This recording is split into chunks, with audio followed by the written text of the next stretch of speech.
Hello, friends. Welcome inside, at least for me, Ben Garrett, the Riverland Roofing Studios. That man right there, that away, is Brad Logan. Check out the Ole Miss Spirit, OleMissSpirit.com, and Food of On 3. Sign up today for just $1 to give us a try your first 5 days with this QR code right here. Scan it. The Ole Miss Spirit, $1 for a couple of days, and then it turns to an annual, but we'd love to have you. It's the all-season slow time. But, man, we're going all day, every day at the Ole Miss Spirit, OleMissSpirit.com, and Food of On 3. Our thanks to Riverland Roofing, DNA Bank, Drew Moak of USA Benefits Group, on and on and on. Hey, Brad, how we doing, man? Doing well. A lot to get to today. Yep. But I would be remiss if I didn't start out by saying tonight I'm honored that I'm speaking to the Ole Miss journalism students. I was invited to come and speak about the world of social media and what to do and what not to do. And so just want to say, everybody, I'm excited about doing that this afternoon at 5:30 on campus. So thanks to the journalism school for asking me to do that. Obviously, Tim Brando's coming up. We'll be talking about a lot of things, and it'll be fairly nostalgic. You know me, Ben, I like going back in the time machine and talking to former players, former announcers, but obviously Tim is with Fox Sports now, but we'll be spending a bevy of our conversation talking about the days in the Southeastern Conference, Raycom, Jefferson Pilot Sports.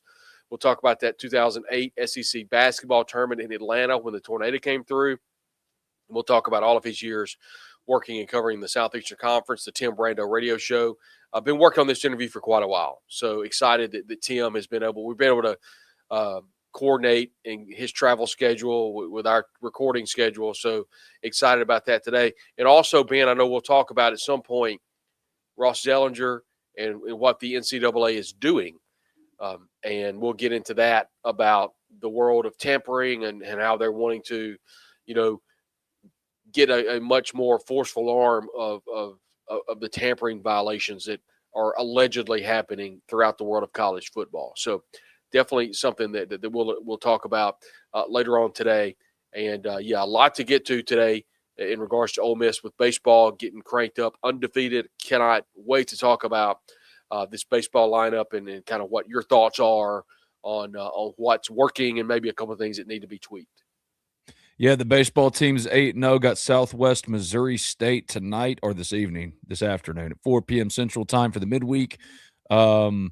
Swept Missouri State over the weekend. Judd Utemark is now 13 home runs shy of setting the all-time Ole Miss record. More than that, man, he had a monster week last week. I think he slugged like over 1,000, maybe over 1,100, close to it. 5 home runs. The guy's just absolutely raking. There's a few guys that you'd like to see more out of, Daniel Pasella being one of them, obviously. But it's good to see them get into D1 baseball's top 25 finally. Number 25, by the way. It's almost like it's a work, man. It really is. Yeah, it's got to be. Meanwhile, Baseball America's got Ole Miss as high as number 11.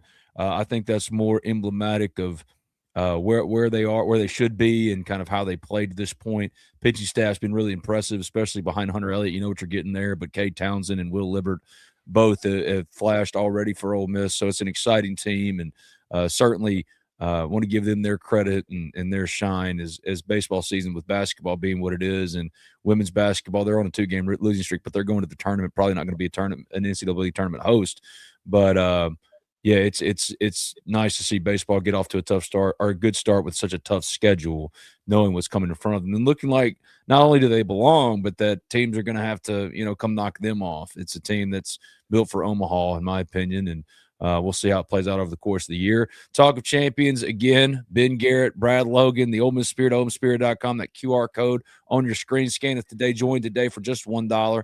The Ole Miss Spirit, OleMissSpirit.com. Love to have you guys with us there, just like you are here. We got Tim Brando of Fox Sports coming up to talk about a number of different things, but it's kind of tough touching on what you're talking about in regards to Ross and the tampering thing. I'll bring it up in just a second on the screen. But got a task force getting put together for some tampering stuff, Brad. And let me be honest with you here. It's a task force. It's like, okay, that's say we're getting a group together to do something eventually. Good luck to you. It's for me a sign that the NCAA again is completely toothless and has really no enforcement power. If you try to do things that it used to do, we'll see you in court. So the announcement of a task force didn't really do anything or move the needle at all for me. And really, for everyone wants to think about it, what does that mean for Ole Miss and the Clemson tampering stuff? And I'll be honest with you, I don't put much stock into it at all. Like until it becomes something that moves past the point of, oh, we're getting together to talk and becomes something that can be actionable, then I'll take it seriously. For now, I don't really take it particularly seriously at all. What about you? Well, I want to, if you haven't, and a lot of people may not have heard this, but there's an interview with the executive director of the American Football Coaches Association. It was on the Paul Feinbaum show. And I'll be honest, I don't listen to the Paul Feinbaum show very much, but I was taking the kids to school this morning, and it was on the SEC radio network. And normally I listen to either Alyssa or Peter Burns or Chris Doring or whoever. I think there's been a lot of people that's kind of jumped in that host role on SEC today. And today they replayed a Paul Feinbaum interview, and I thought it was really good. And I think more or less it's the American Football Coaches Association are admitting that the NCAA and other bodies around the world of college football have just frankly dropped the ball in a lot of different ways. But the words he used were very much common sense related. And so I do think the ball is moving forward. I don't know how much the NCAA is going to play a part in a lot of this. And that's basically what I'm saying is I'm not sure how much teeth the NCAA is going to have left.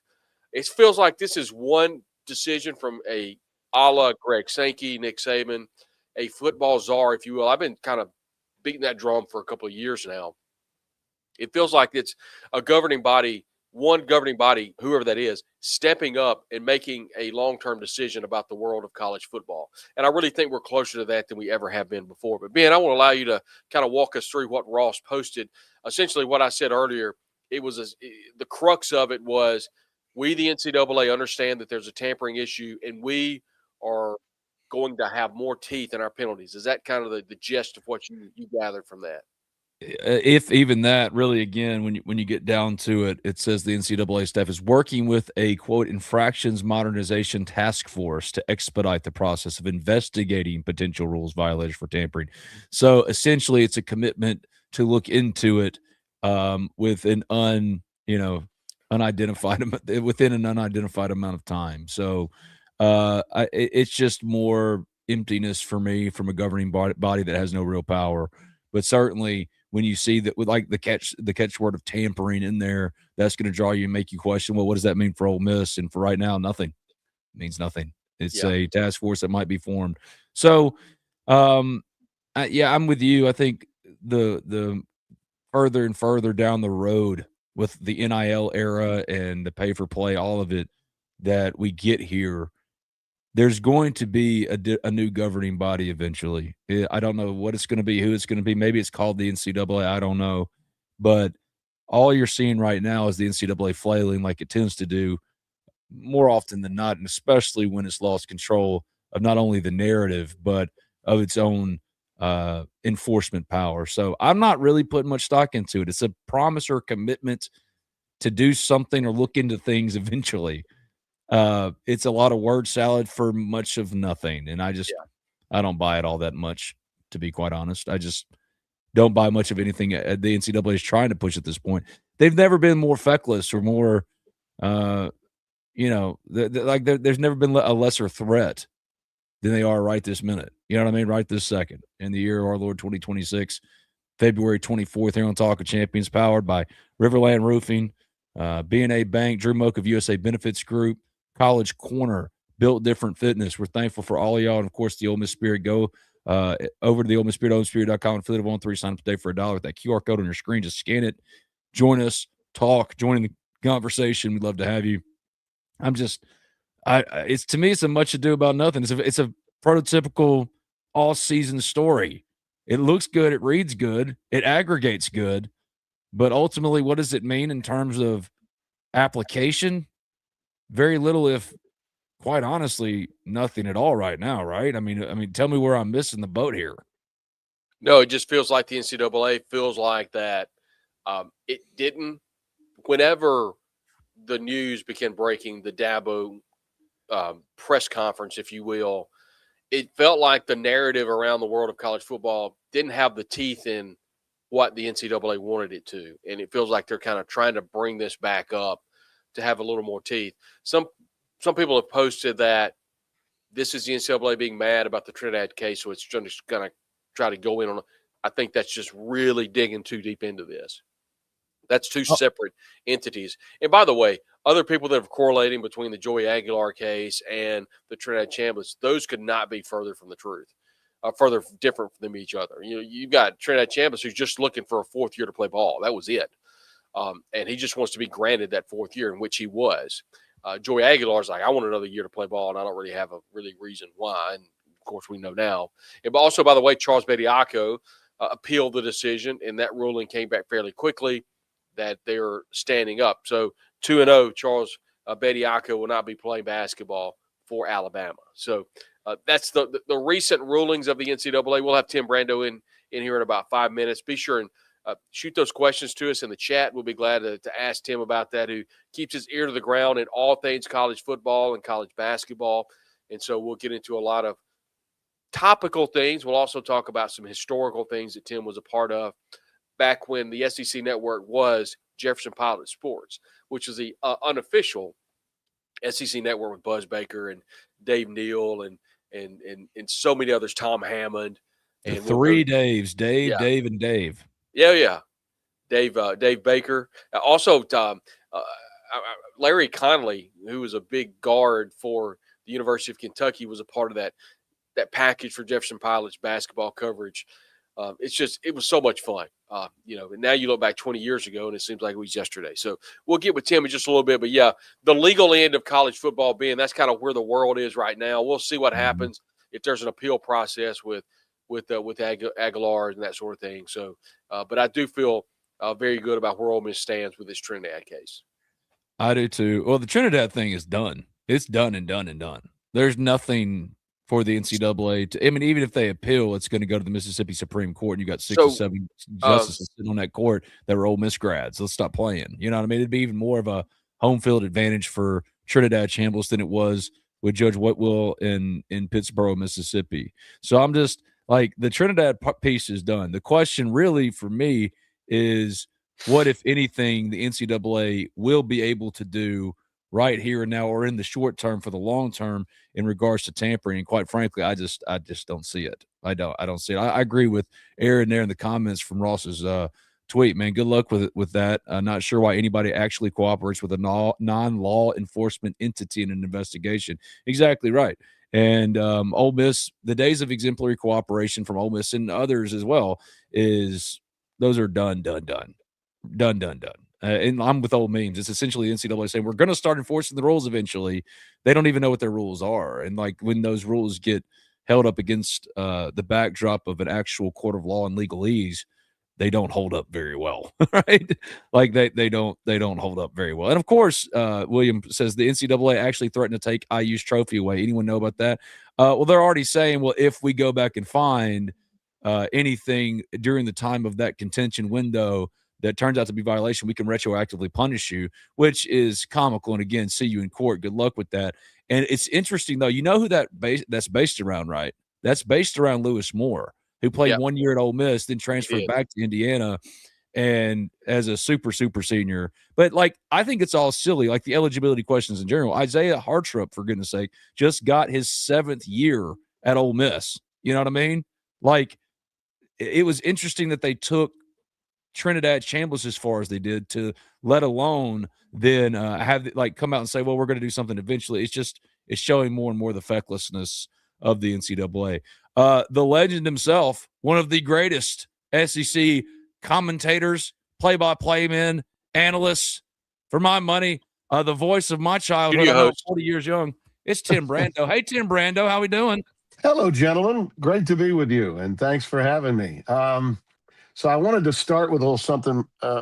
Brad, you know me fairly well, and you remember when my daughter was in school at Ole Miss. So this is just to give your fans and your viewers and your listeners an idea of what I was going through the last, say, 4 weeks of the regular season in college football.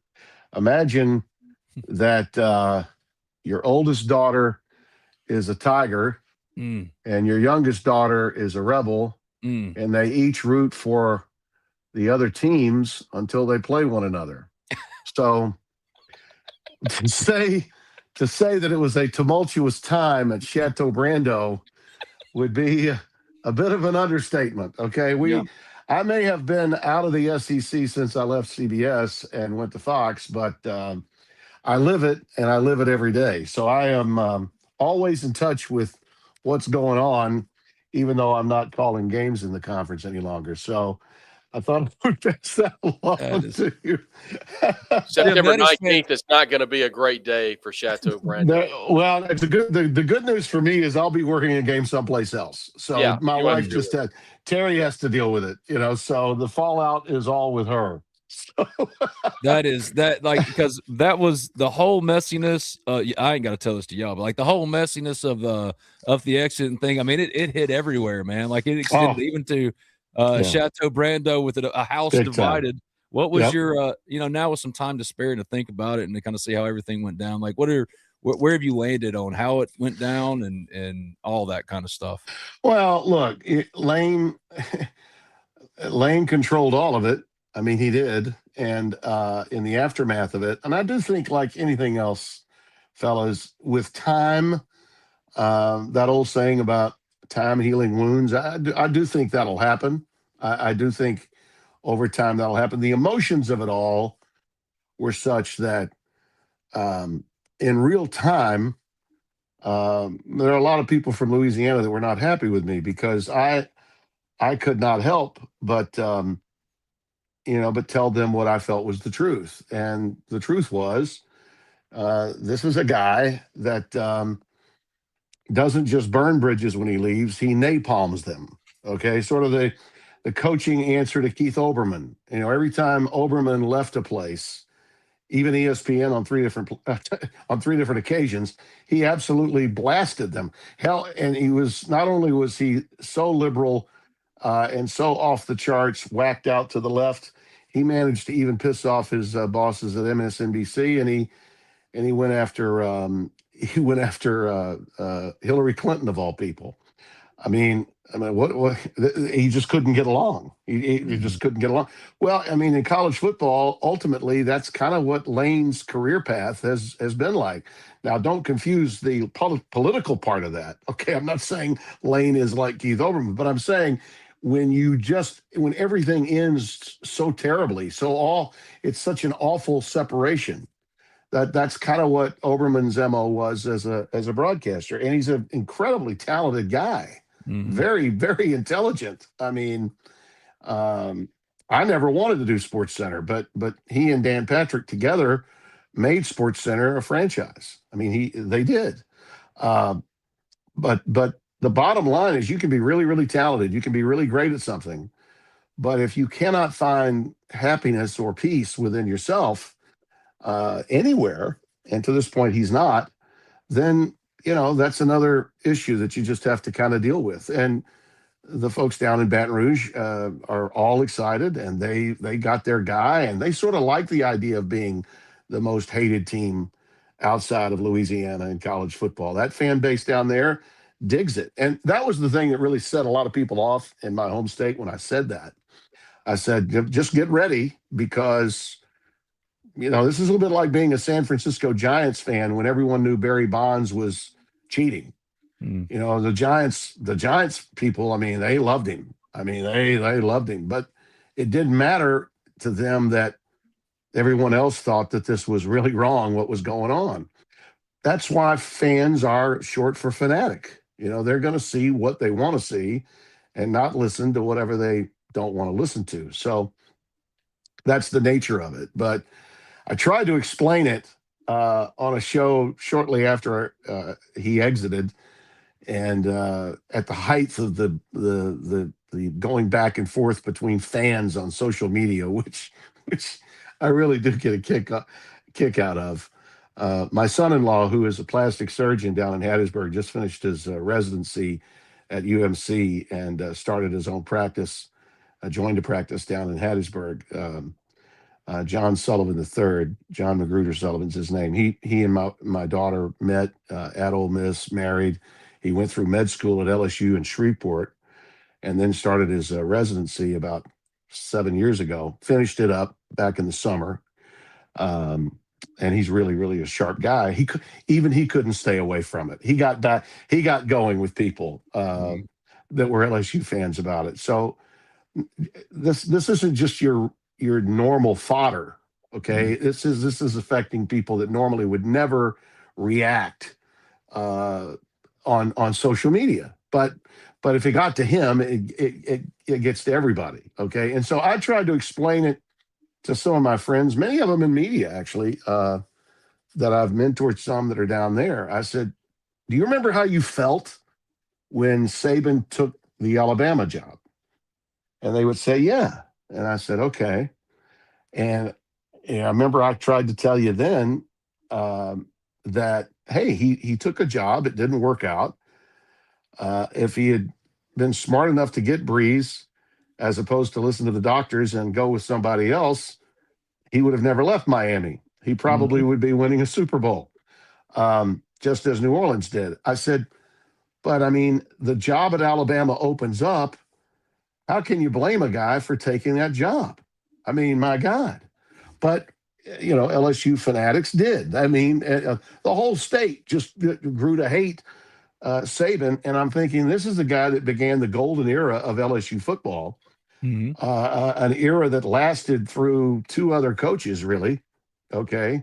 Miles and Orgeron, all the way through to 2019. And, I mean, he set the foundation for that. But you still can't stand him. I said, all right, now you feel that way, and you still sort of do, right? Well, imagine that, and then put it on steroids. That's how Ole Miss people feel right now. Because in this case, he's leaving, and Lane's leaving in the midst of trying to win a national championship and being only a few games from winning it all. And he still believes that LSU, without being involved in the championship hunt, is a better job than the situation he's in now. And he's only a few games away from a national championship, which is something he's always coveted. That really is a gut punch to the fans of Ole Miss. I mean, and why wouldn't it be? And at least in the case of Saban, he had the audacity to take the Alabama job, but at least he had the courtesy to go to the NFL and fail before he took the job at Alabama. So, you add all of that up, and it's easy for, in my view, again, as a broadcaster, I have to be objective. It's easy for me to understand why fans would be so pissed off. And, but again, whether that resonates with people, you just don't know. You never know. I never cease to be amazed. And I'll tell you guys this. One of the things I do miss about the Southeastern Conference is the level of drama from week to week, from moment to moment. And in a lot of ways, it's very similar to, what Jerry Jones and the Cowboys do in the NFL. People wonder why the Cowboys are still the top franchise in America, why the Cowboys are still on the tips of everyone's tongues that follow the NFL. And if you watch, I mean, I get sick and tired of just hearing NFL conversation day in and day out on ESPN or on FS1, the company I work for that's got these daily Embrace debate shows. But the truth is, that's what fuels the popularity of the sport. It really does fuel the popularity of the sport. And the SEC has always, I think, been in front of the rest of the country when it comes to its passion. And that passion, in many respects, brings on drama. And the drama is what drives viewership up. There are a lot of people that watch Southeastern Conference football that are not real big football people, but they know the personalities, and they love them or they hate them. And that fine line between love and hate is what drives the popularity of a sport. And Tim, I want to ask real quick. I mean, that's really the key, key factor for that. That third week in September, the world will be talking, Brad, about that game for all those reasons. And that's just fact. Yeah, I want to take it a little bit further than that, Tim. And the decision that Keith Carter made by making the defensive coordinator, Pete Golding, the head coach. What are your thoughts on Pete from working his way up through small college, Delta State, UTSA? obviously the defense coordinator at Alabama, now head coach at Ole Miss, won a couple of playoff games and was one play away from a national championship opportunity. The decision to go with Pete Golding and moving forward. I've never met Pete. Now, which is, I'm sure, interesting to a lot of people. I know he knows me. I know I've been to. Well, how the hell could he not, Tim? Come on now. I know he. I know he on. knows me. I know he knows me because I know his dad knows me, and because of his past coaching as well, and being from Louisiana. But I do know the people that have helped Pete get through his career path. Okay. Eli's best friend is an agent for coaches, assistant coaches, who's been working with Pete for a long time, and really helped him and helped guide him. I had Pete. I want to say Roussel's been. I think he was on my show a couple of times when I had the old Tim Brando radio show talking about coaches, because he was handling a lot of assistant coaches at that time, and I met him through the Mannings. Okay, when Tara was in school at Ole Miss, because as you know, I'm close with Archie and Olivia, the whole family, and was part of some of the charitable efforts that Eli had. Matter of fact, that wing that they named after him at UMC, they had a big fundraising event in 2010, I believe it was. They were about to finish that thing up. I think they may have had one more after that year to get the funding for that wing, for the pediatric wing there. And I met Pete there, as I recall, and we talked about a lot of different guys, but we didn't talk about Golding at that particular time. But he's a real student of the game, student of coaches, and here are some decisions you need to make. Think about this before you go. He had opportunities to go someplace else and take jobs, and I think was talked out of those opportunities because he needed to be in a better position to ultimately get a great opportunity to be at Alabama as a coordinator, and then another opportunity to be a coordinator at Ole Miss with Lane. Just the personality that I've seen, okay, based on everything that I'd heard about him, and Roussel was really the guy that I got most of my information from. I'm going to say he is absolutely the exact persona that you want after a guy like Lane Kiffin leaves. Okay, you got to give Lane credit for hiring him now. Okay, Kiffin was wise to bring him in. It may not have had anything to do with his personality, but his football acumen defensively. But he's the perfect guy. And I think that was evidenced. I mean, we saw that in the way they handled the transition with all the drama taking place. And it would have been so easy to lose those guys if you didn't have the right guy. And Keith Carter and Walker Jones, and I know those guys. I know them really well. Keith played basketball with Mike White and all those guys when Rod Barnes and Rob Evans were getting that basketball program going. And of course, I want to say Walker was playing when Rufus French and that Stuart Patridge were, they couldn't stop the tight end in a game that I called that Tommy Tuberville won between LSU and Ole Miss the week after Herb Tyler and the Tigers. And you called Tommy the Riverboat Gambler that stuck to this day, Tim. Yeah, sure did. And he went, I want to say, in that particular game on 5 or 6 fourth downs, got them all. Yeah, he did. And part of it was because they couldn't defend Rufus French, the tight end, who was open on seam routes the whole game, as it turned out. But so I knew them well, and still do. And I think Keith is he acquitted himself as one of the best young athletic directors in the country with the way he handled it. And what Jones has done in terms of, listen, when Tara went to school there and was really being recruited, and I'm going to tell you, Archie Manning definitely recruited Tara to Ole Miss. She loved him, got to know him when I was working at CBS when she was in high school. Olivia wrote her rec letter for Delta Gamma. I mean, imagine that. The rec letter is being written by I Libby wonder if Manning. she got in. I think she got in. Yeah. But when we were there, it was very noticeable to all of us because of our background in Louisiana and our affinity for LSU, which I still have. My career wouldn't be where it is today if not for Dale Brown, my association with LSU in the 80s, and getting noticed and having the opportunity then to go to work for ESPN, Raycom Jefferson Pilot, and later at CBS. I mean, a lot of good came from my involvement in the early 80s as a local broadcaster and then as a voice for LSU basketball on Tiger Vision when that was created in 1982. I mean, think about it. Well, it was 44 years ago, and it was the precursor to what is now the SEC network. I mean, having a school with its own cable channel, which was what Tiger Vision was. So anyway, we're there, and the thing that I noticed first and foremost was, my God, you can get tickets for a song here. I mean, people are not spending a lot of money at Ole Miss to be entertained by their football program.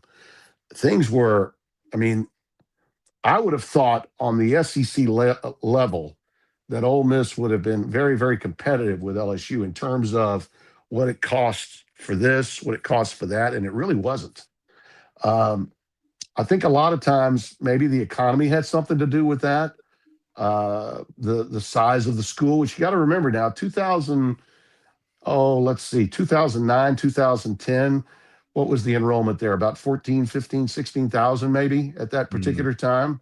Think about how it's grown. Now, Eli came after that, and you got a boom from that, right? Yeah, that was a big boom.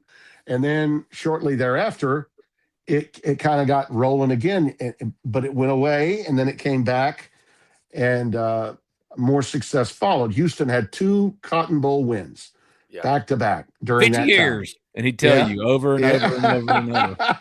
But that was significant at that particular time. And then when it bottomed out, again. And so you give Lane a lot of credit for, bringing the juice, and then with NIL and the portal and all this stuff that would come later, at least some people got used to spending some money into the program, understanding that you gotta have a foundation to be, if you're, I don't know what they call them now, or what it is to be in the Rebel Club, or what it is to be like, if you were going to be a part of the LSU world or the Alabama world, okay, you had to pony up a lot of money to get into that world, to get those season tickets, to get those choice parking positions at the stadium, all those things.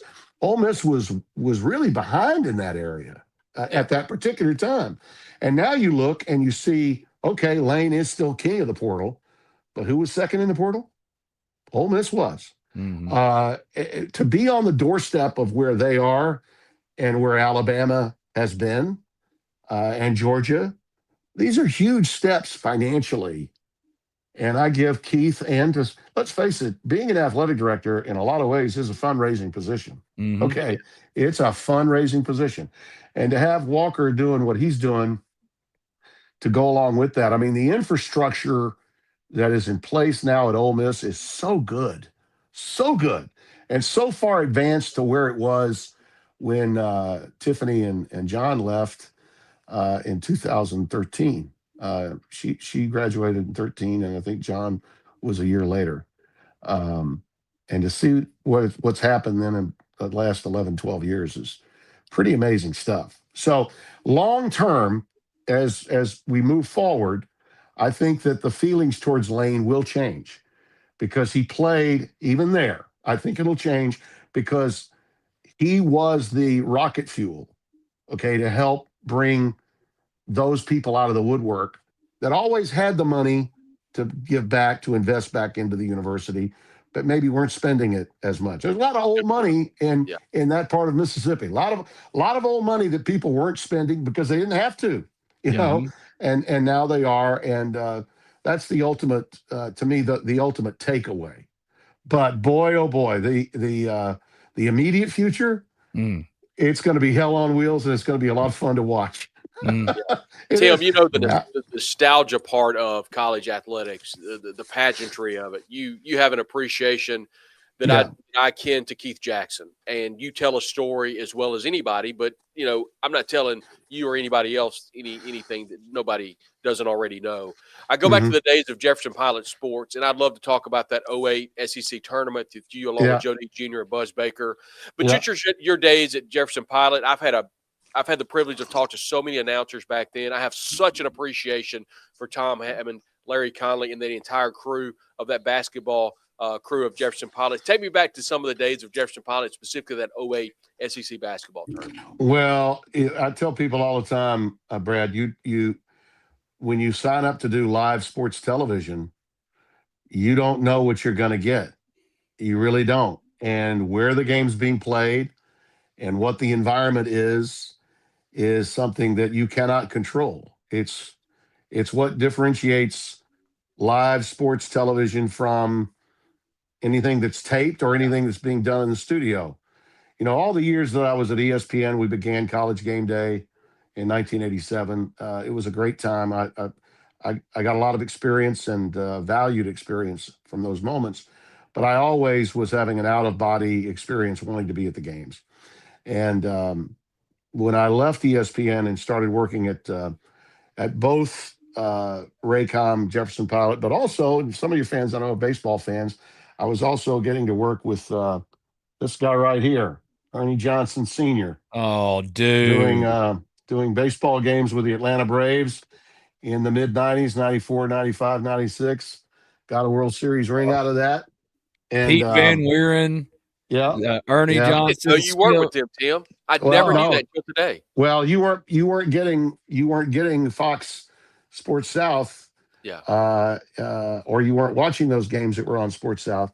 I didn't do the games that were on Turner, but on the nights when ESPN had Okay. exclusivity, Okay. Major League Baseball allowed for those regional cables like Sports South, which was owned by Turner, Mm-hmm. to do the games. And so that's how Ernie Sr. stayed in. He retired, thought he was going to be working with his son, Ernie Jr., and then Ernie Jr. got so busy with the NBA and with the Goodwill games.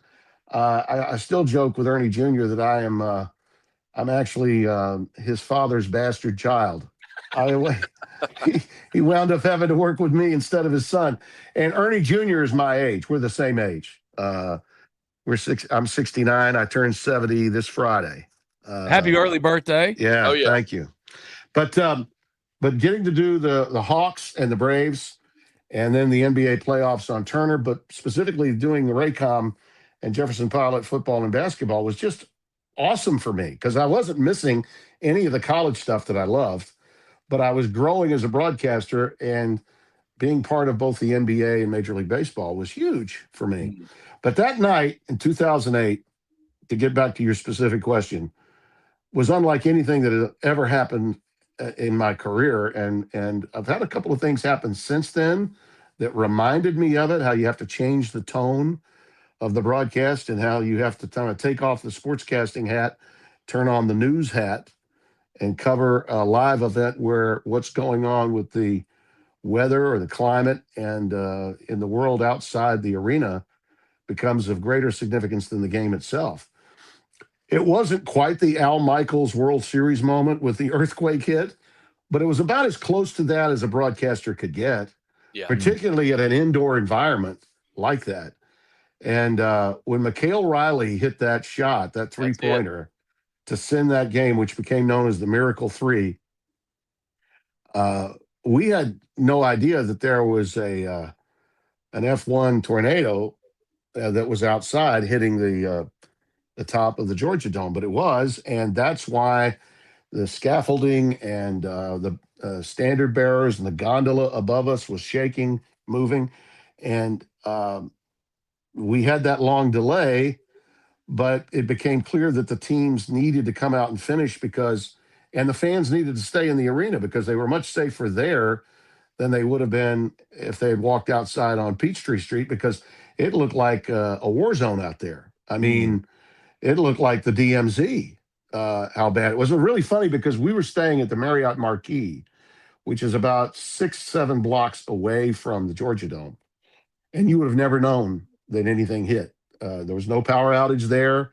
It was really isolated. That's why it wasn't as big of a tornado, but it was huge in that area. It hit just that one particular area, sort of between the Olympic Park, CNN Center, and the Georgia Dome, which is all right there on that same corner there. And it was pretty unreal.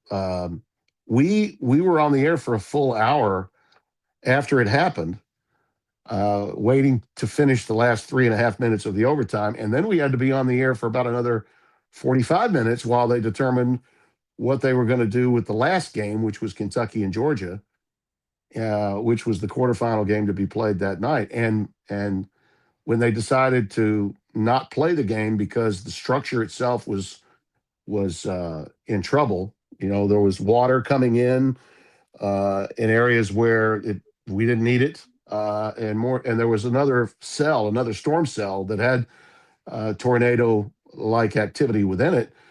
We had to get out of there. We had a window of about an hour and a half or 2 hours to get out before another cell came through. And that's when they determined that the SEC determined they got to move everything out and come up with a new ticket allocation plan to go to Georgia Tech to play the next day. I literally went back to our hotel. It was about 2:00 in the morning. My phone had been blowing up. I'm hearing from all kinds of people. I'll never forget, I got a great message from Mike Tirico. I'll always remember it. Mike, who had replaced me doing studio halftimes in between games at ESPN after I had left in 1994. Mike was watching on CNN, and CNN had actually picked up our feed and our broadcast, and they were airing it live on their network because it was a live, programming event, and the news was being made there for about a half an hour. And he found the coordinates for our game when it was picked back up, and he just was very complimentary of how Joe and I and our entire team handled it. And when you hear from your peers like that, that's always special.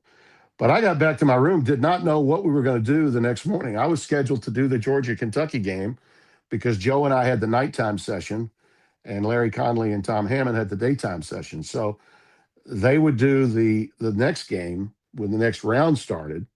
But we were scheduled to do the game between Georgia and Kentucky. And so at about 3:45, my phone rings, and it's Jimmy Rayburn, who was the CEO of Raycom, and he said, "Hey, bud," he's a Delta State boy. Yeah, he's a Mississippi boy. He's a Delta State. Jimmy. Hey, Tim, that's Jimmy.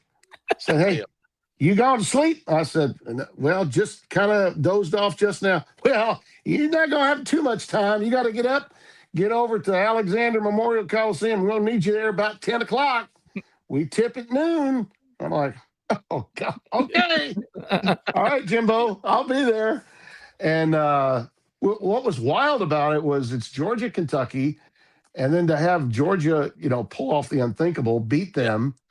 And then I went back to the hotel and slept. I mean, hard sleep between that and then going back to do the games that night when they had to play again and beat Mississippi State to get to the finals. The semifinals had to be played. That they had a quarterfinal game to play at noon, and then a semifinal game to play against Mississippi State, who had watched them play at noon earlier that day. And then they won that game before CBS did the championship. And the funny thing, the year, I think it was maybe 10 years earlier, Al McGuire and I were doing the SEC finals. The great Al McGuire and I were doing the SEC finals on CBS. And Georgia won that year. Tubby Smith was coaching them. That was the year before he went to Kentucky. And in those years, I did the games leading up to the finals, but also the championship game. But this time, Uncle Vern and Raft were coming in, and they were looking at us doing that semifinal game that night. Raft came over, and he said, as only Bill could, he said, "Timmy B," he said, you need a drink." And I said, "Well, I'm assuming you might be coming back to the hotel after." "Yeah." I said, "Well, I'm going to let you buy me one. Okay. Is that okay? Mm-hmm. Yeah. And I'll have to cut it short because I got to wake up and do the game with Vern. I said, okay, no problem. But I'll let you buy the first one anyway. But those were great memories. And I still look back on it. And gosh, the late Mark Womack, who we lost last year, he and, so many other guys. There were a lot of guys that busted their butts. Herb Vincent, so many others in that SEC office that to get everything moved, to get everything, all the SEC, all the stuff that you have to have moved from one site to the other to make those games, workable. I know that a lot of fans, especially Kentucky fans, were pissed because they had most of the tickets at the Georgia Dome, and the conference office decided to limit it to 400 tickets available for each team. So we only had about half of a building. But even though we only had half of a building, the drama and intensity for that tournament was just incredible. And for Georgia to go all the way through it and win it was awesome. I still see the Georgia coach who has been on the staff at Providence for quite a while now. And we still talk about it. Yeah, Dennis Felton, who had done a great job at Western Kentucky, would have lost his job at Georgia that year had he not won the tournament. Yeah. A little bit like Sonny Smith saved his job in '86 with Auburn, if you recall. They were going to run him out on a rail, but he pulled it off, got him in the tournament, and heck, that team went all the way to the Elite Eight that year. That was as far as Auburn basketball had been until Pearl got him to the Final Four. Tim, the affinity I had for Joe D. Jr. and you working basketball was, to me, one of the greatest tandems in all of college basketball announcers. Who are some other announcers you worked with that you remember fondly? All of them. I mean, you just go down the list. Larry Conley and I did a ton of games together. Yeah. On the SEC alone, I worked with Barry Booker, Larry Conley, and by the way, say some prayers for Larry. He's not in the best health. Yeah. And Tom Hammond had some health issues. I talked to Tom about a month ago and asked him about Larry, and he said, say some prayers. And I said, well, if I called him, he says, well, if you call Lori first, his wife. And Larry, they had for the 66 team this past, I guess it was about a month ago, they honored the 66 team at Rupp, a 60th anniversary for the Rupp's Runts that lost to Texas Western in the infamous championship game that everyone remembers, the all-black starting team of Texas Western against the Don Haskins coach team. And Larry couldn't make it because of his health. And Pat Riley and so many of the other guys that were on that team were all there. So say a prayer for Larry when you think of him. And Joe Dean's gone through a lot since then. Joe's been off the grid for a long, long time. Yeah. That for issues that, none of us can understand. He went through a really tough time when his dad passed away. Right. And I think he also went through even more difficult times when he had really hoped to get the Mississippi State AD's athletic director's job. And on two occasions, the opportunity presented itself. And when it didn't happen, I think it really hurt. I think it really hurt him a lot. And I've not talked to Joe in a long, long time. And I've talked to some who have and who tried to check on him. Wentz Sanderson has been sort of a conduit for me because I knew he would go by and see Joe. Yeah. He just didn't want to come out. He just didn't want to come out and see anybody. He's been off the grid for a long, long time. He sounded so much like his dad. I thought I was in a time warp, working. I thought I was John Ferguson in the 60s working with Joe Dean Jr. on Joe Dean Sr. on those games that I grew up watching. Music. Yeah, that's those what I remember about Joe Dean Jr. When Neil Waltwell, and that's what Joe Sr. said in the 60s and 70s. And when Pistol Pete was in the league, I was 7 years old watching those guys do the SEC Game of the Week on TVS, which was Eddie Einhorn's company that did a game regionally each week. And I'll never forget this. Pistol Pete Maravich was a rock star to such a point that SEC buildings, even the old Tad Pad, would pack the rafters when Pistol came to town. A little bit like you guys are hopefully old enough to at least remember Chris Jackson, who was later Mahmoud Abdul Rauf. Right. But Pistol brought fans that were in football areas that never ordinarily would go to a basketball game.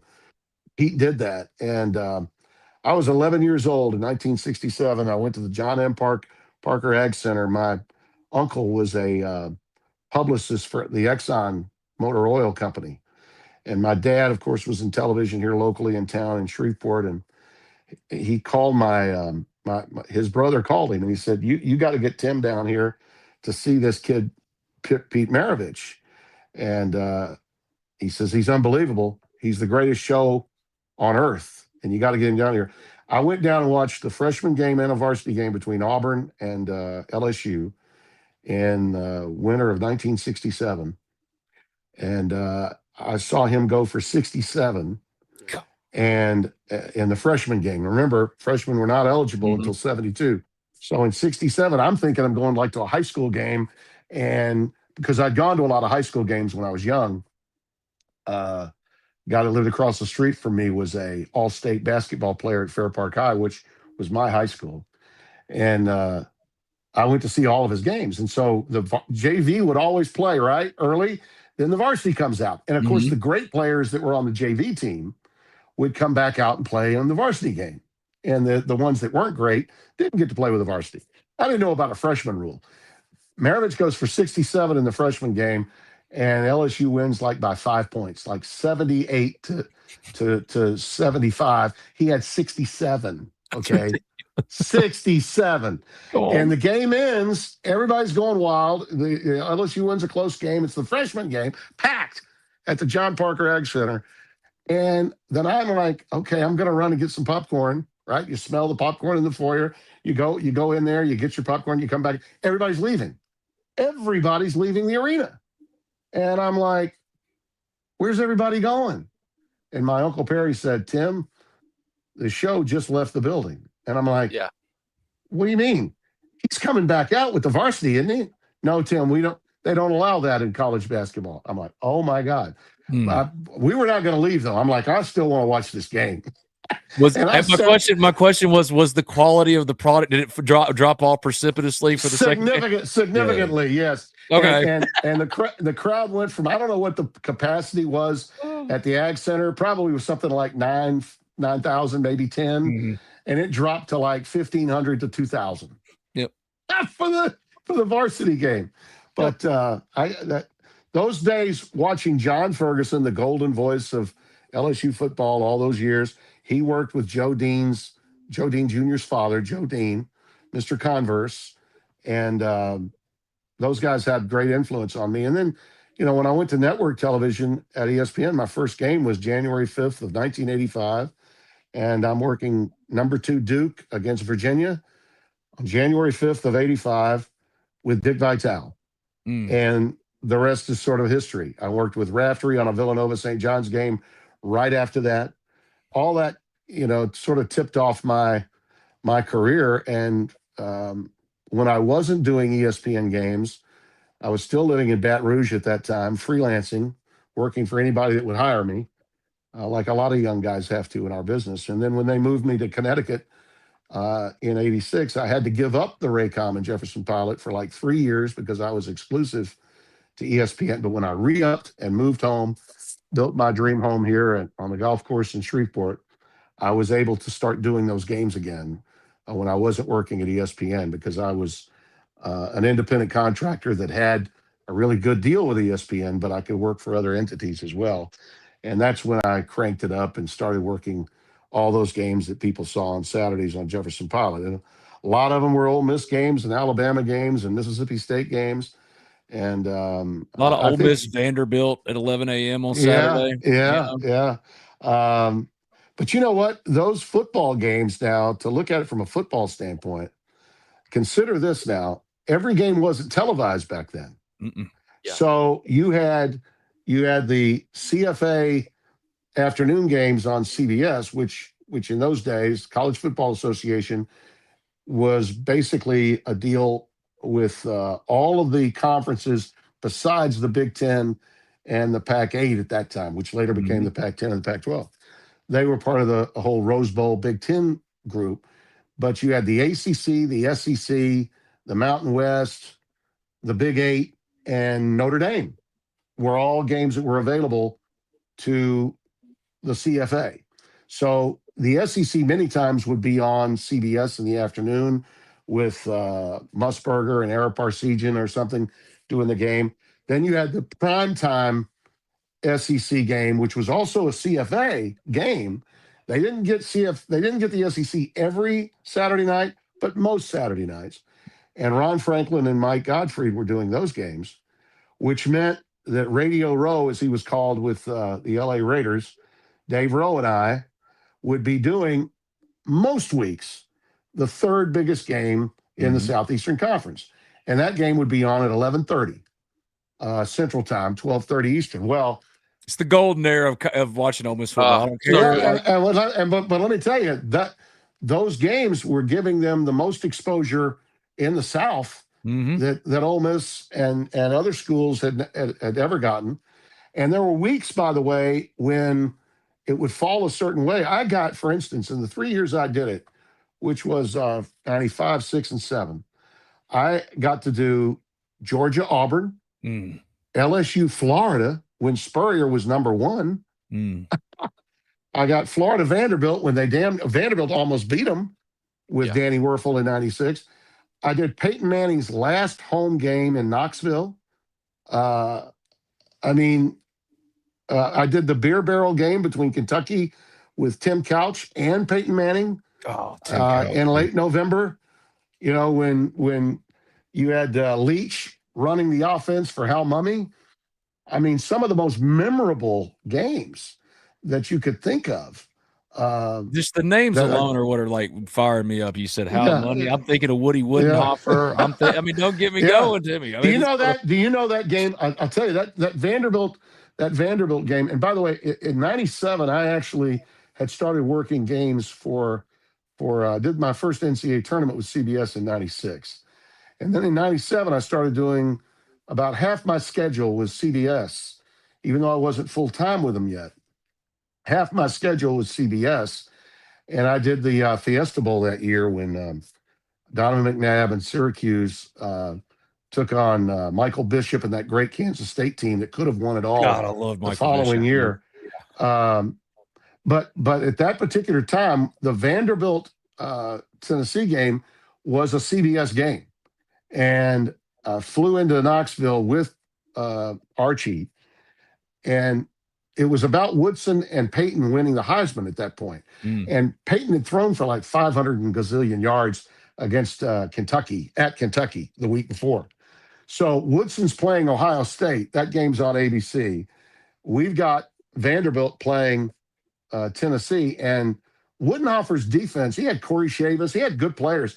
They were the 7th ranked defense in the country, and they were 0 in the SEC. Had not won a Southeastern Conference game, had the 7th best defense, and they made Peyton work for it. And, of course, they couldn't get the ball past 50-yard line themselves, but it was a very close game. And the combination of what Vanderbilt did to Peyton that day and what Woodson did with a punt return for a touchdown, an interception for a touchdown, that's the reason he lost the Heisman Trophy. There's no doubt in my mind that's the reason Peyton did not win the Heisman Trophy that year. That's when Woodson posed in the end zone. Hey, Tim, I have to ask this is the game we did not talk about. Alabama, Auburn, Barry Lunny Jr. to J.J. Metters. I still, to this day, I'm not sure he caught that ball. You remember that game? Yes. Oh, yes. And boy, did that piss off Alabama. I think that was the love-hate relationship that Alabama fans have had for me really started when that happened. Because it wasn't long after Metters made that catch that I'm saying first time in the history of the school that Arkansas had ever beaten Alabama. And you know, what do Alabama fans do? They were already pissed off. The season hadn't gone particularly well. And here's Brando piling on about Arkansas with Danny Ford, one of their own, former end, as Bear would say, he's from Gadsden, Alabama. He's from Gadsden, Alabama. There's old Danny Ford from Gadsden, Alabama. He's a fine young man. He's got a good mama and daddy. Good He mom wins and this daddy. first good mama and daddy. Mhm. And they win that game. And I was absolutely certain, and I said it just this way. Oh, that's a catch. That's absolutely no question. That's a catch. And the It was mere fact that close. I said that, oh Yeah. my God, if there had been a replay, I could have been wrong. I mean, I Yeah, I could have don't been know. wrong, but I was emphatic that it was a catch and it was history. And that's really all that mattered. And by the way, Barry is now the offensive coordinator at Illinois. Yeah. And so whenever I see Barry, he's like, Timmy B, mom and dad were having a really bad day the other day. Mhm. They pulled that DVR out that we converted from the VHS, and we watched that JJ Metter catch all over again. I love that. I love that. So yeah, there were a lot of moments like that were so much fun. And during that period, I was doing the College World Series at ESPN for a number of those years. I did 7 of those in 9 years, and the Will Clark, Rafael Palmeiro teams were on Sunday Night Baseball. We opened. I also did in 1990. I did the very first game at Swayze. Oh, We awesome. a gentleman there wrote an article about it years ago. Tug McGraw, the late great Tug McGraw, What a great quote. called the game with me. He was working as a local television sportscaster in Philadelphia, Pennsylvania, after being a great, World Series pitcher with the Phillies as well as the New York Mets. And honestly, top 5 of all time name team. Like Tug God, McGraw yes. is unstoppable. And one of the great closers of his generation. Yes. From the early 70s to the 80s. And Tug was a piece of work. And you guys will get a kick out of this. This is too great a story for me not to tell you. And if this thing's going too long, I'm sorry. But Langston This Rogers. is a dream come true for me because Timmy Brando was a hero of mine growing up. This is true. Like, you say that story for 2 seconds, so I could just say, I'm 40 years young. Don't let this baby face fool you. All right. I've been going for a while. And listen to the Timmy B. Like you mentioned Dan Patrick and Keith Older, the Big Show in ESPN. Yeah. Like I rode to school in Albany High School listening to the Big Show, or at lunch, come back, listen to the Big Show. Well, there you go. Yeah. Y'all are the legends.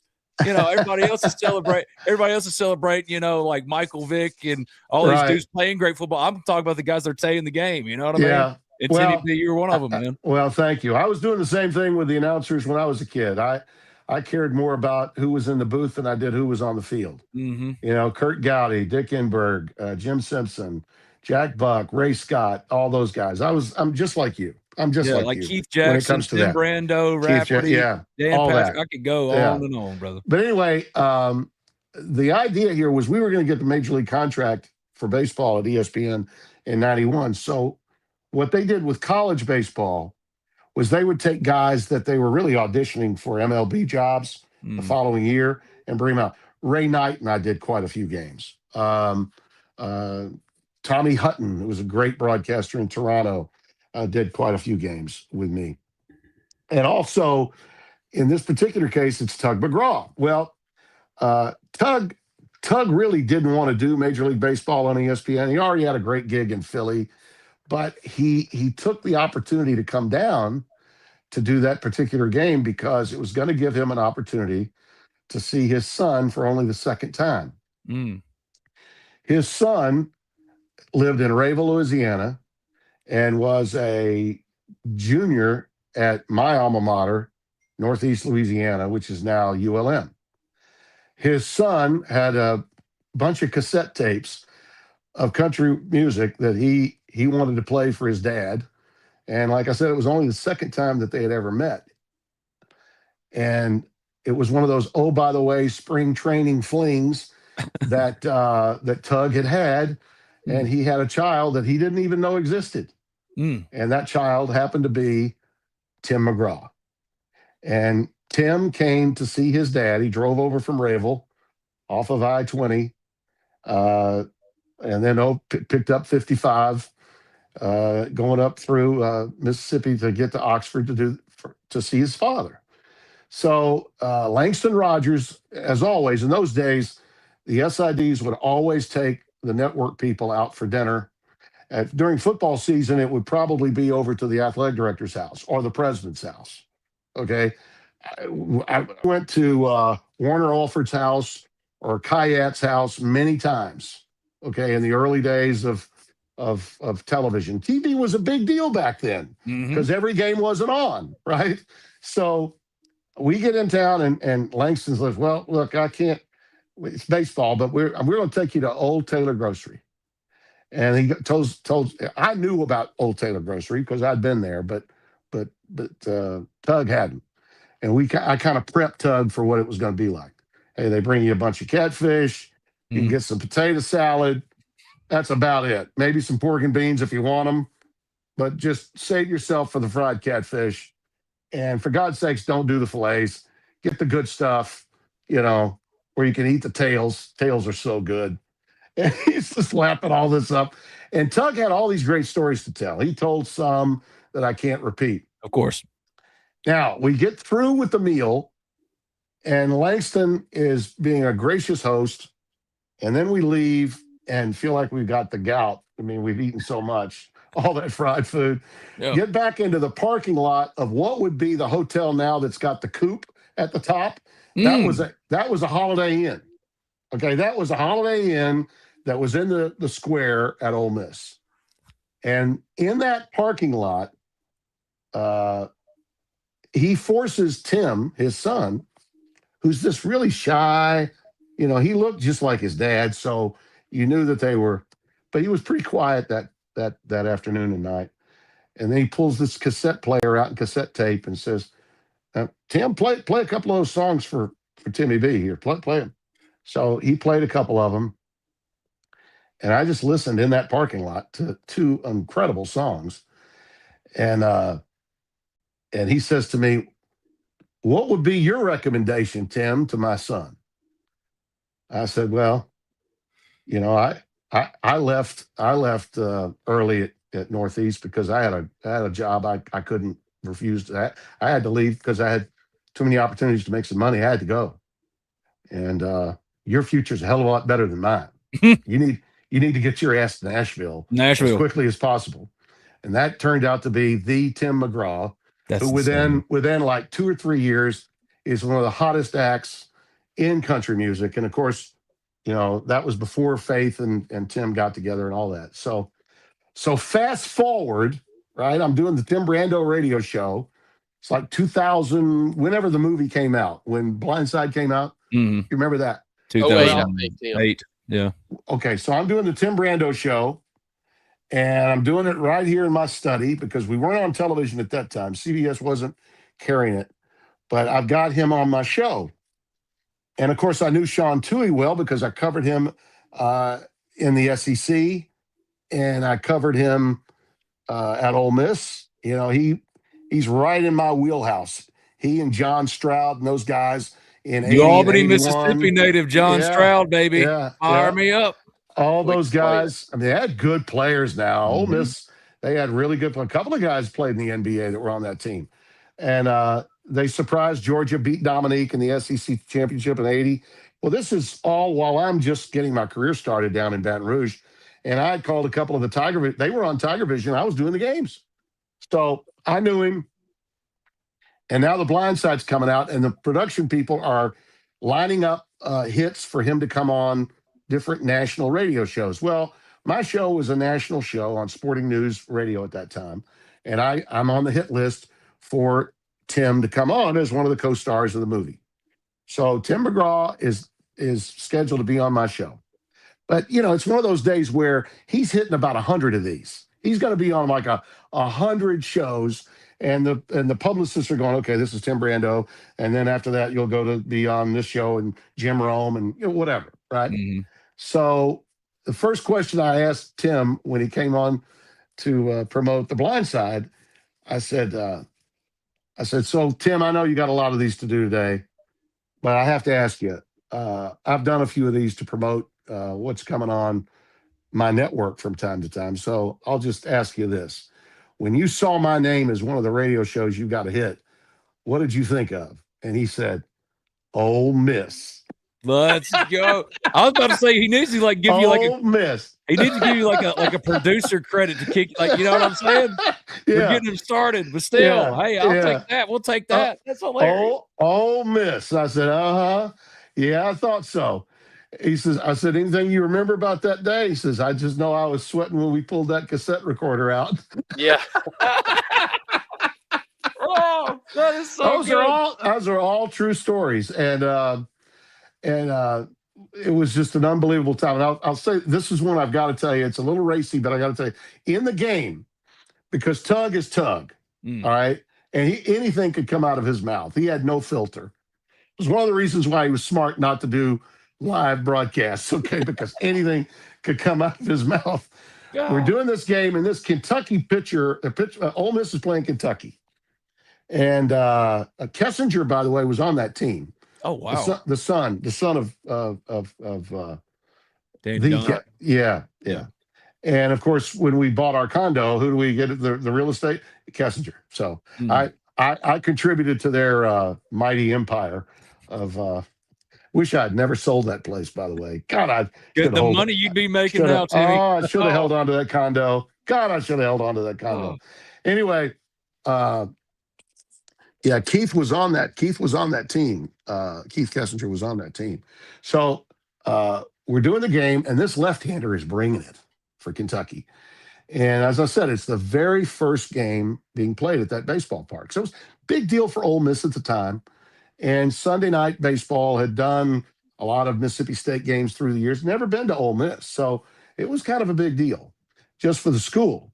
But working the game in this left-hander, I said, boy, there's a lot of movement in this kid's heater, Doug. He said, yeah, boy, he's got a good curveball, got a really good slider. And then all of a sudden he throws this fastball and it really tails away. It looked like a screwball.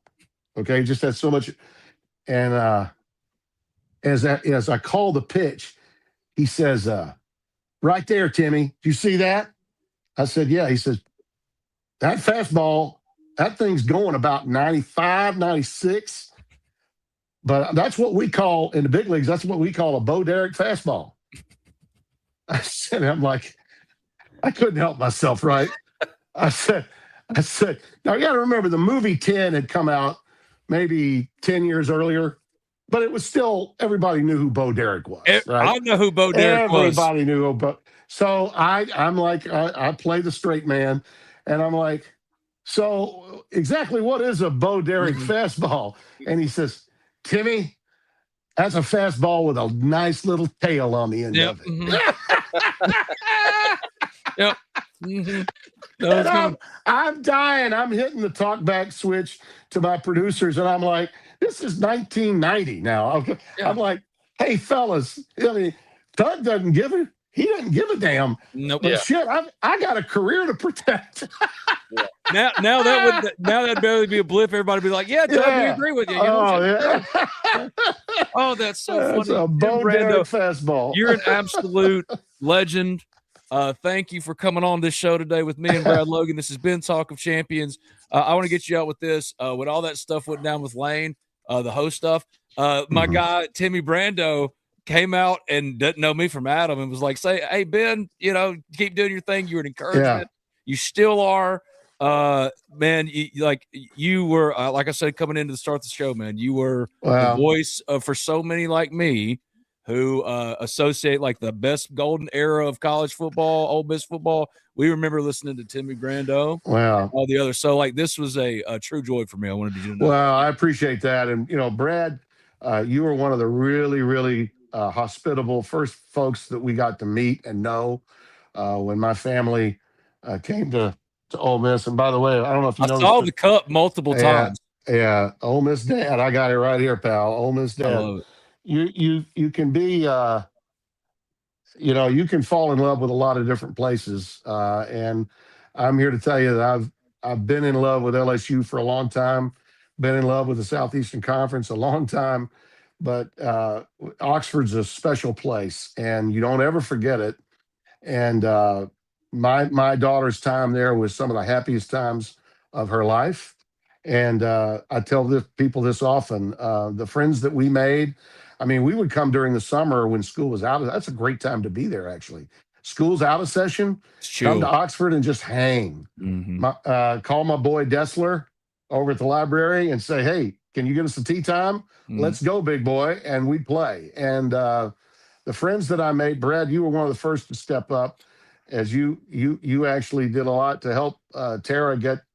She could have very easily and would be, I think, had she not met John and become a beautiful wife and mother of two great daughters. She would be on national TV herself right now. She's a really Very big help. talented, Yeah. really, really talented young lady. And I told her one day, as her kids get a little bit older, she can put that Meeks journalism degree to work and maybe become a pundit on some specialty item one day, because We'll she can take do it her on her Talk as terms. Champions. Will be recurring. We'll go live to her on September 19th. It's going to be a zoo out there. What we need to do, Yeah.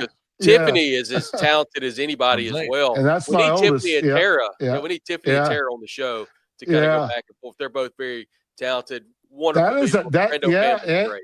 And they could prove that you can both love and hate simultaneously. See? It's the dichotomy we all deal with. You know what I mean? There's the two sides of the same coin. Exactly. It's Tim Brando. Thank you so much, Tim, for coming on. You're the man. You're a legend. And, dude, we can't thank you enough. You're the man. Thank you so much. Thank you both for having me. I appreciate it. Brother.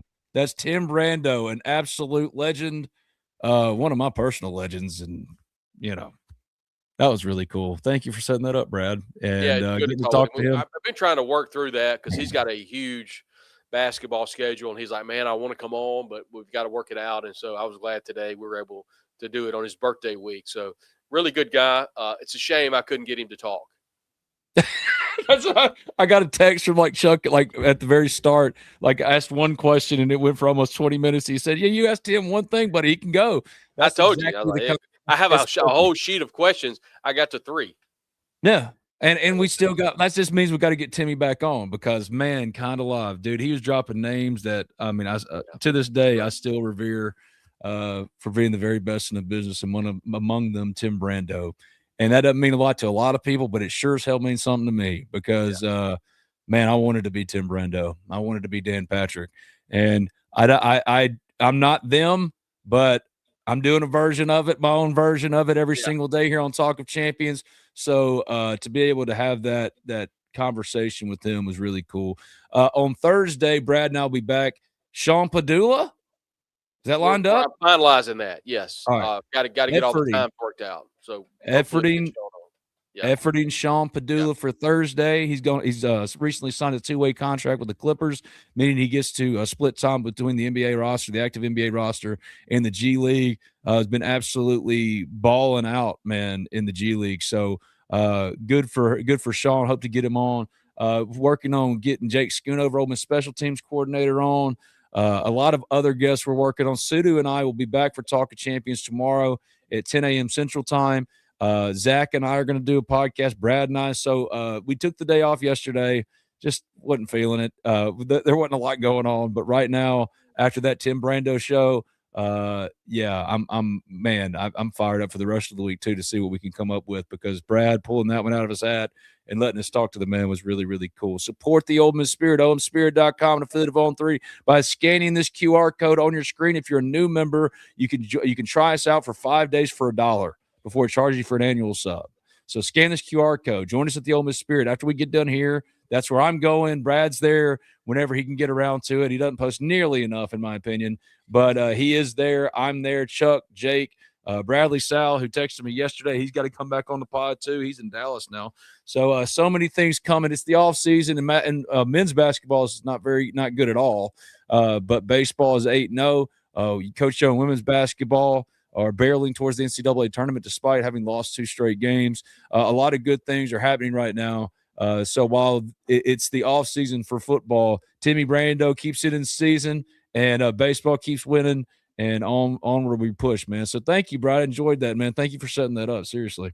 Man, yeah, it's great to see everybody. By the way, a lot of people have reached out to both Ben and I about being a sponsor on the show. Very easy to do. Just shoot us a message. I'm on Facebook at Brad Logan, and then also on X at Brad Logan COTE, and he's of course at Spirit Ben. And we would love to put you in the right folks to make sure that your business is taken care of. We've had a lot of great sponsors on the show throughout the bowl run, and we've got a lot of great things in store for everybody. So just shoot us a message. We'd love you to be a part of the show. Absolutely. Our thanks to B&A Bank and Allen Samuels Chrysler Dodge Jeep Ram of Oxford, C Spire, Riverland Roofing, all of those that sponsor us as well. Real quick to get us out of here, I'm going to give you I'm saying like 30 seconds, just give me the breakdown from Dirty Money. So without putting feelings into it, how's Ole Miss going to fare in 2026? I say 9-3. Well, I thought you were at 10-2, but anyway, I'm at 9-3 as well. Okay. And because I think you and I had talked, what? and I've got the schedule here because I knew. Well, I got the schedule. Then you know what? If I said 10-2, I'm sticking with it, baby. Okay. I'll stick with it. I'll roll with 3 between LSU, Texas, Georgia, and Oklahoma. I think there's the 3 losses. So that's kind of where I'm at. All right, I'm going to run through it real fast. Louisville win, Charlotte win, LSU you better win. Florida win, at Vanderbilt win, versus Missouri win, at Texas loss, versus Auburn win, versus Georgia or at Oklahoma. One of those is a loss, win. All right, I got 10-2. All right, that's exactly what you said last time. And I'm throwing in Florida so between Florida, Texas, Georgia, and Oklahoma, I think in LSU, I think there's a chance to lose 3. So I'm at 9-3. See, like this, Old Memes is not the first person to comment on my schedule graphic, but also like it was from a release that Ole Miss sent out, and like at this point, Word document. Yeah. So at this point, I kind of like my schedule. You know what I mean? I kind of like the way it looks because it's so basic and so stupid, and it's ours. It's our ugly word graphic schedule. Thanks, everybody. I got to take Emily some food. See you, Brad. Bye-bye. See you, everybody. Man, Tim Brando was awesome. Thank you.